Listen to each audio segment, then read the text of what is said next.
Welcome to the Here For You podcast. I'm Matthew Timler, and this is Chris Rankin. Today we're going to talk more about solar, and Chris is the expert, and that's why he's here. I love it. Chris, when it comes to financing, what's some pitfalls that customers kind of hit? The recent pitfalls would be from the last 3 years, we experienced the percentage rates. They used to be around 2.3, which is super low. Because of the inflation in our states, it's gone up. So it's kind of made it a little less affordable on the financing end for people looking to finance their systems. So, I usually try to push for a cash deal, but who has cash? So you can have better options like with what they're already financing, like a HELOC or something. Yep. Like a home equity line of credit would help them out better than like what the standard loans would give you. Cool. Kind of like with like a car too. Same with a car. Yeah. Like you want to have your finances in order before you go to get it. But if you can't, we could still finance you, but it's not going to be the best numbers. Yeah. So going with the financials, there's a lot of incentives out there. Can we touch on a couple of those, what they look like, how people apply?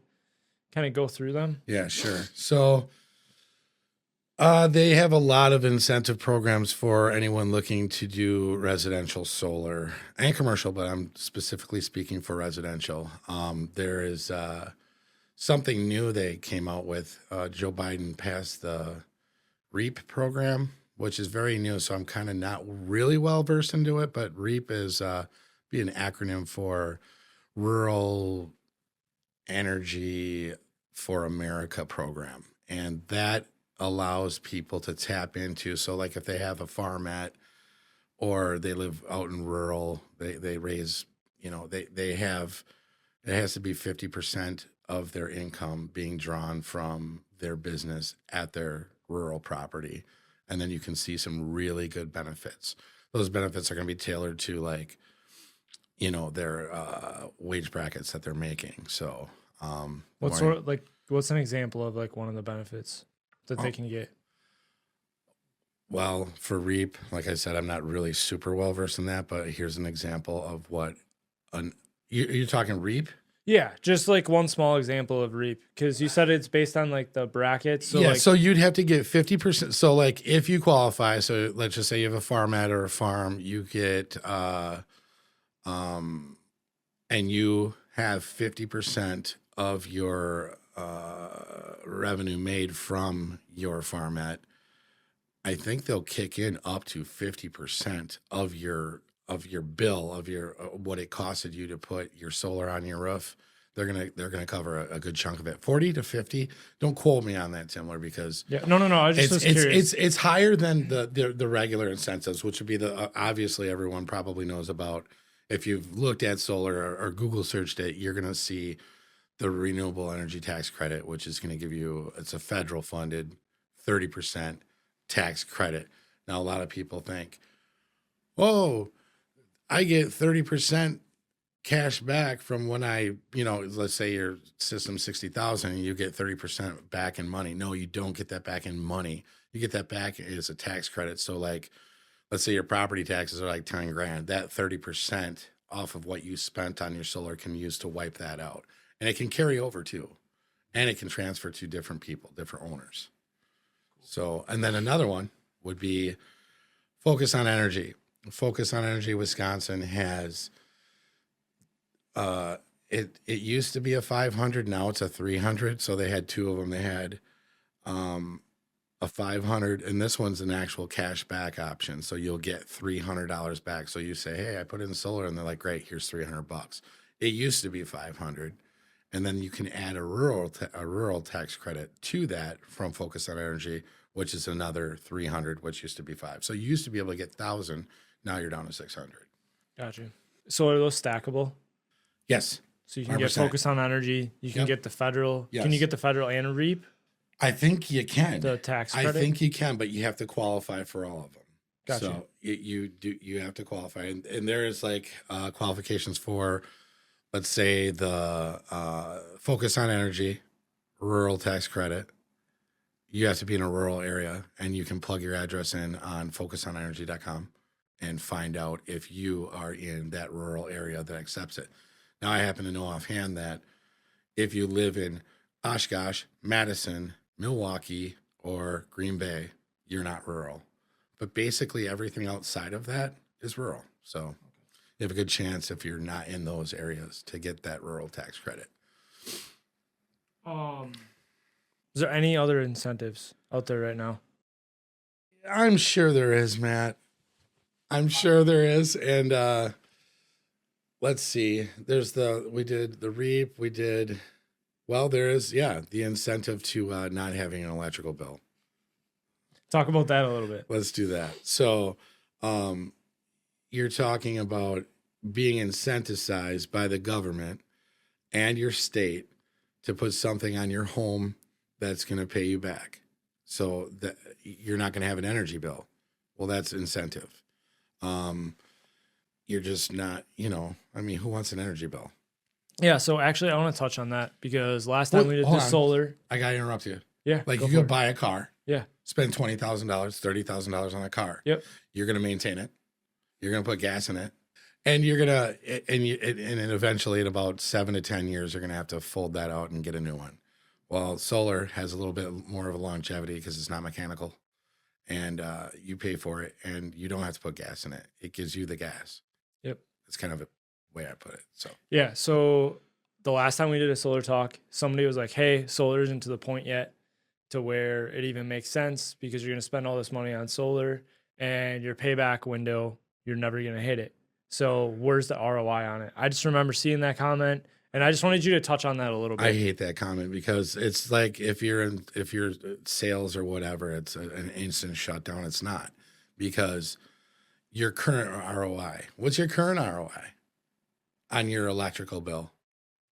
Yeah, but I think his argument is that, hey, if I'm spending $50,000, it's an unnecessary spend of $50,000, and how long is it going to take him to spend $50,000 on his electric bill? Say it's even $500 a month over 10 months. That's $5,000. That means like a little under 10 years is how long it would take him to spend $50,000 if his electric bill is that high. Yes. So okay. Yeah, it's like they're looking at like, hey, why wouldn't I just spend this money on the electric bill that's there anyways when the average system is going to take me 10 years to pay it back anyways? Okay. Like touch on that. Okay. So I think what you're driving at is the fact that they're not realizing that every year electric in Wisconsin has gone up on average 5% from the time we've started tracking energy prices going up for the consumer. So if you lock in now at a rate of, okay, I'm going to just buy my equipment for, let's just say it costs you $30,000 to equal out to net zero your electrical bill. So you can typically get into a loan, or if you have the cash option or a borrow against your house, you can get into let's just say your bill is around $200, $250 on average for a family of 4. You can usually get your equipment on your roof for about that or even less. So you just took your energy bill and replaced it with a loan for some equipment that makes you energy. This energy bill is going to go up 5% each year and never go away. It's always going to be there.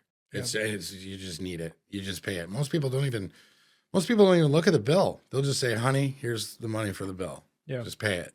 They just don't care because it's something they need, and they don't even, it's like gas, whatever, need it, put it in. They'll gripe about the price or whatever. Whereas solar, you have that equipment. At one day, you're going to pay that off. You're going to have that paid off. Does it matter if it takes 5 years, 6 years, 7 years, 10 years? Because over here, I'm paying it off in 10 years. Over here, I'm never paying it off, and it's going up 5% every year. Yeah, I think a lot of the fear surrounding it, though, is like, how long does the system last? Talk about, like, how long are the warranties right now? When solar came out in the 70s, it was like, here's a panel, you got a 30-day warranty. In this day and age, we have technology that's the R&D on this stuff it continues every year. Like panels get better every year. Every 6 months they get better. Their warranties are getting better. I believe a typical warranty on a solar panel, I believe the manufacturer gives 12 to 15 year. On your inverters, you're at around 10 years on your inverter. So, I mean, yeah, anything after that, I mean, what lasts 10 years in your house anyway? Your dishwasher, 2 years. Your refrigerator, maybe 3. Yeah. But they're building these things to withstand, you know, usage and time. So, Yeah. So you had referenced net zero. Can you explain what net zero is? so net zero is where the customer has a $250 energy bill. We're gonna try and attack that at 100%, if not over 100%, to net zero that electrical bill with the offset of production of solar. That makes sense? Yeah. Makes sense to Yep. me. Yep. What are some other things that you should probably think about, like when getting solar? And I guess what I'm touching on is, no, I'm just going to talk about it really quick. So like EVs coming like down the pipeline really hard. So when you're net zeroing your bill, you also need to be thinking about, do I plan on getting an electric vehicle? And like that's something you should be providing to the solar installer, or in the event that you're thinking about solar, you need to be thinking about that. 100%. Am I getting a hot tub? Yes. Like, am I God, getting yes, like yes, any of yes, these larger yes. electrical appliances? 100%. Those are things you need to think about. You do. You have to think in the future of what your usage is going to be on the grid or off the grid, and plan for that. And to add to that, some people are like, and I've had installs where they're like, I come back and I say, hey, you're at net zero. I got you at 36 panels. You use a lot of electricity, but I can net zero at 36 panels. They said, well, great. Well, give me 60. I'm like, why? They're like, I just want money back from the utility. Well, a lot of people don't. It doesn't work like that with the utility. The utility does not want you to have solar. They just don't. They may think that they want you to, but they don't, because you're taking business away from them. They will pay you. So let's just say they're charging you 12 cents per watt to buy the energy from them. Okay. Well, they have to fairly give it back to you at that rate. If you overproduce and they have to purchase back from you, they don't have to buy it at 12. They can buy it at 2 cents and sell it back to the neighbor for 12 cents. So you adding those extra panels just increase your the longevity of your ROI, because you just wanted a small check at the end of the year. Whereas where you get, to answer your question, yes, you need to think in the future. Hot tubs, pools, saunas, anything that with a huge electrical draw. Matt brought up about the EV chargers. Teslas now can put back into the house. So like in off-peak times, you can charge your truck. And then in tariff times, you can bring back the power and utilize the power out of the battery of your car, which is kind of cool. And in correlation with your solar. So you can use that to net zero and then some. So at the end of the month of true ups, well, what they call a true up. So let's just say it's a winter month, and you made not so much solar because it's winter and the sun is out less. You used more of the utility than you did off your solar. So you're in debt to them $20. Well, now that we're in June, you're going to be overproducing what you use because the sun's so abundant, and you're going to make more. So over the months, it kind of tracks itself, and we have the ability to track that with LiDAR, and we can see what you're going to produce over the year and match that. So at the end of the year of those monthly true ups, they're going to say, all right, you owe us $27 if you went over our estimate that we tracked you at 100% for net zero. Let's just say you're at net zero based on last year's usage, and you did add that pool, or you did add that hot tub. Well, you just added usage to a system that was designed for not that. So they're going to say, all right, you owe us, whatever the off was. But if you get savvy, shut off your lights, turn out the heat. People, when they get solar, they have a tendency to get crazy savvy.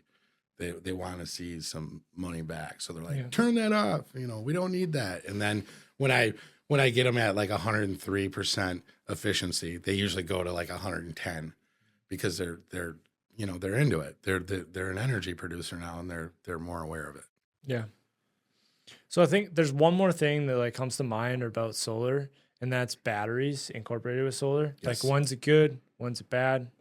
Batteries are great for your solar system. What that will do, a lot of people think that once they get solar on their house, they're like, oh, hey, great. I don't need the utility company. That's incorrect. And you will still have a bill. Even though we're net zeroing you, it's kind of like your cable company. We're going to give you HBO and Showtime, but you need this box. Okay? And you have to rent the box from us for $10 a month. But we'll just give you the cable for free, right? But you're going to pay for that box. Can I buy that box and have my own? No. Right? Yeah. That's your meter. That's your electrical meter. So they're going to rent you that meter for $12 to $15 a month. So you're going to have that, but I can overproduce you to cover that in the end. But they're still going to have that on there. So you produce during the day and you're collecting all that sun and you're sending it back to the utility. And the utility is clocking it and saying, all right, cool, we owe you for this much. Well, when the sun's not out, you're not making power. So you have to borrow back from the utility. So you overproduce during the day. You come home, it's prime time, you're watching TV, you're cooking dinner, using the dryer, whatever. You're going to use that power back, what you made, right? Well, if you had a battery bank or, storage capacity for the energy that you produced all day, you could just use that energy when you got home instead of using the utility company's energy. So then you wouldn't be charged at all. So then they would just flat out owe you. You know what I mean? Because any bit that you didn't use would instantly get shuttled back to the utility. So, and these are in situations where you're like rural, or have a cabin, or you just don't want to bring in utility to your house. You could set up a system to where you're producing and using off your own, and you wouldn't need a meter. So you'd avoid that meter charge too, if you were off grid.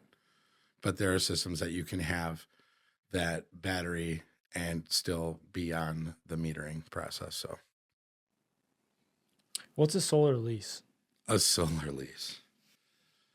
A solar lease is where a company will come in and it's kind of like a purchase program where they will maintain it, put it on your roof, but you don't kind of own it. You get charged high interest. Well, you can own it, but it's high interest rates. You still have to maintain it, but I'm not really super well versed in it. They do it a lot in California, and I don't want to say it's for different people, but a lot of people that can't get approved for loans, that can't get financial support like through a loan, or don't have the cash on hand, can find some usage from a solar lease. I'm not really super versed in the solar lease, but I do know a little bit. Its counterpart would be like the power purchase. It's similar to that, where they'll put the system on your house and they'll maintain it. You don't own it, but you can buy the electric that's being generated from it for a reduced rate and a flat rate. So remember when we talked about the energy company, every year it goes up 5%, you can get locked in at a 30-year rate of just, I want my electric to be $175 forever because I can budget with that. You know what I mean? And that's what you do. I was kind of all over the place on that one, but no, I don't know. I know a couple of people that did the lease thing. They just didn't really like it because they felt like they were being taken advantage of from the financier. But I was going to ask you a quick, when you're talking about the batteries, I've done some research into this myself, and I've heard both sides from the batteries where, like, there's obviously the extra cost, and batteries don't last forever. Right. So, like, is it worth getting a battery for that, for off-peak hours, or is it worth, like, buying it back off of the grid and then, overproducing and then kind of getting that credit back? Well, with where batteries are at nowadays, and if you have the money to put up for it, yes, it is. They are pricey. You're looking at about installed $13,500 added right to your solar cost. So you have this solar cost, which is already pretty high.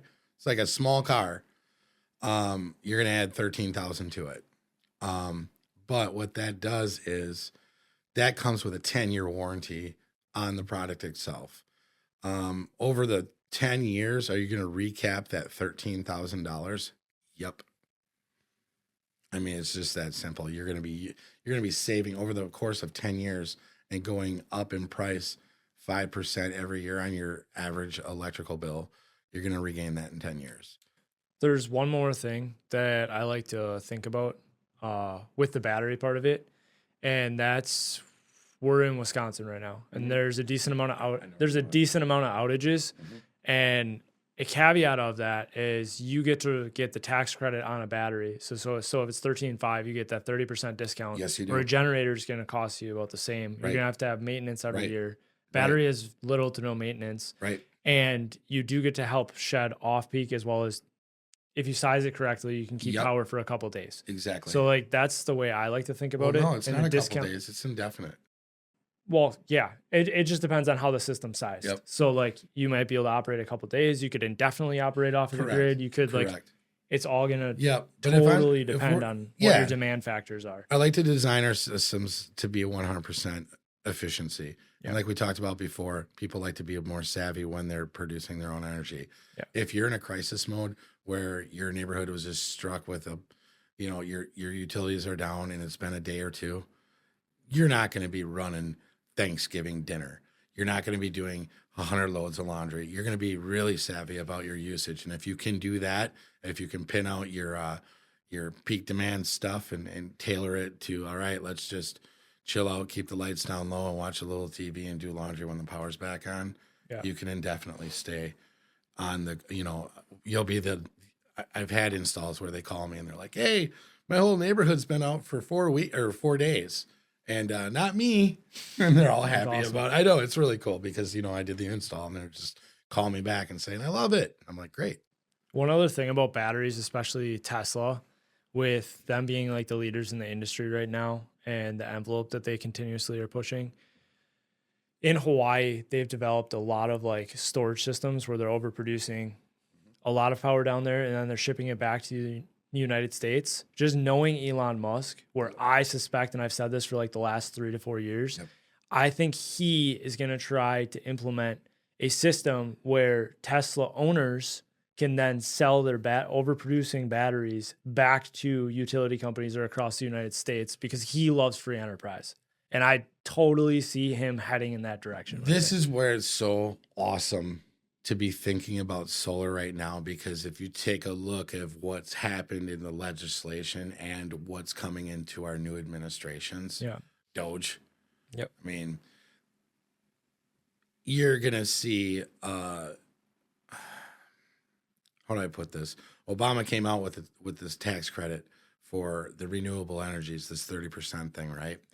Then you got Trump comes back into office and he didn't really do anything with it. Not that he doesn't love the clean energy. He saw that it was already taken care of. So he put his eggs in other baskets, and that solar energy tax credit lowered 2% per year during the Trump presidency to the point where it got from 30% to 24%. And then Joe Biden re-upped it for another till 2030. Yep. And we're back at 30%. So we're locked in for that. And then on top of that, so we're already incentivized. And then you got Tesla. He's a prominent. He's going to be in the new administration. He's going to be fighting for renewable energies because that's what he does. Yep. And it's not going anywhere. If not going, it's going to soar. Yep. So you're going to see a lot. I think, in my professional opinion, you're going to see a lot of things get a lot better for the homeowner. Prices will come down because they're going to make it more affordable. There's going to be a lot more R&D in it. Yep. And a lot of that R&D is going to be internal because of the talk of tariffs. It's going to be internal. It's, you're not going to be buying. There's going to be more affordable American-made products for us to utilize. And that's going to be just good for everybody. Yeah. What are your thoughts on the Tesla solar panels themselves? Do you have a lot of money to spend? I am very Tesla is They have huge R&D. However, and I do like Tesla, but I don't think they're not. There's better panels out there. Yeah. I don't think they're the most efficient. Like I love like all Tesla Like, products, but let's just take, for instance, I'm just going to throw one out there, Mission Solar. Mission Solar's been around for a while. And they have more experience and more R&D put into it than Tesla, just simply because they got there first. yeah. So they kind of know what's going on. Whereas Tesla's, they're like, here, we got this. And it's great ideas, but they're still got those quirks that Mission had 10 years ago that they already worked out. Yeah. You know what I mean? The Tesla solar shingle. I don't think that's their idea either. It's a great idea. They have solar roads they're talking about. Did you hear about that? Oh, dude, those have been out for like 15 years. Right. And I remember daydream. Actually, this is a really weird thing. So That's like, awesome. I was like 12 years old, and I was like daydreaming about like how cool would it be? Yeah. Because I hate ice Yeah. on the roads, and I was like, and they heat I up. wish, yeah, exactly. Yep. And that's what I'm getting Yep. at with this. Like those solar roads, they take the weight of your vehicle and they transfer it to energy. They heat everything up with the energy. Sun and everything. They immediately, yeah, like they bring in solar. I think they it's a great site- idea, but it's like, how do you implement that? It's super expensive right now. Yep. But the way the industry is going, I really feel Yeah. like there's possibilities because like there Well, is parking why would lots you do that that have- when you have quadcopters for cars in about 10 years? Yeah. You saw that. Yep. People driving those around. Drive your own drone. Yeah. Yep. So It's exciting, and I don't know It where the is. industry's going to go, but everything's growing Oh, and constantly. And there's another thing to touch on the incentives. So a lot of people don't know this either. It's like, well, when's the time to buy solar, especially in Wisconsin? Do I buy it in like the dead of winter or like when it's sunny out? A lot of people buy it when it's just sunny out. Everybody's freaking out. I'll get solar, and they do it, and they're happy. But realize this, that the Focus on Energy, they get grants to give money to the solar buyers, right? So we get money from the Fed and they disperse it through Wisconsin through Focus on Energy, right? So they get a set amount. So they'll be like, here's $2 billion to give your state people that are buying solar. They start that at the beginning of the year, right? So then you start using that money and people sign up and they apply for it and they get locked in on that. Mhm. Towards the end of the year, they run short on it and they have to lower the price of the, Yep. so you were getting 500, now you're getting 300 because that money is already spoken for and applied for and given out. So, and a lot of people, solar sales are up. Yeah. Solar Yeah. sales are up. yeah, it's a booming time. It is. I think we've covered like the vast majority of the I think stuff we so. wanted to talk about with solar, and I'm sure you're probably going to be on here again soon. There's so much you more like- I want to talk about, but you guys just lay these questions out for me and drill me with all this stuff, and my brain hurts. So That's the point. I know, I get it. In all honesty, I get it. you didn't see the back page, but it says drill Chris hard, so I that know. his brain hurts. I know. Yep. It's But typical. thanks for hanging out with us. You bet. And I think that's a wrap. Awesome. Thanks for watching the Yeah. Here For You Crew podcast. Thanks for dealing with another solar episode with me in it.